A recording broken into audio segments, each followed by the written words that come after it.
We want to head out of the Pentagon, bring in CBS News national security correspondent David Martin. David, good morning to you. In fact, the words from Gaddafi, probably not that unexpected if we look at the history. Looking at this no-fly zone, as we know, it will likely come with military action. What kind of action specifically are we talking about? Well, the Secretary of Defense and the Secretary of State have been unmistakably clear in public that a no-fly zone will begin with airstrikes against Gaddafi's air defense network so that the planes patrolling the no-fly zone cannot be shot down by surface-to-air missiles. So this may sound like just a lazy patrol over Libyan territory, but it begins violently. And as it begins, where does the U.S. figure in this? Will the U.S. take a lead role? Well, certainly there are going to be other countries involved.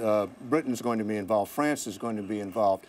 Some Arab countries will be involved. But if you just look at the technology available, the U.S. is going to play a major role. For instance, the cruise missiles that would almost certainly be used to take out those air defenses are American cruise missiles. David, when we first started talking about the possibility of a no-fly zone and that it would likely lead to military action weeks ago, we also talked about the fact that this could very possibly translate into troops on the ground. Is that still a possibility, especially for U.S. troops?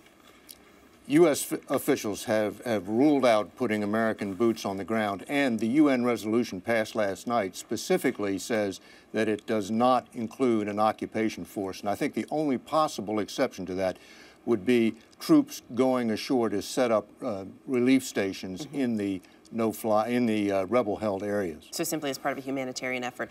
Before we let you go, Mark just shared some of the latest comments from Gaddafi there this morning. When do you see the United Nations acting? Well, the United Nations has done its bit. Now it is up to the countries that have air power in that region, France, the United States, Great Britain. The resolution called for an immediate ceasefire.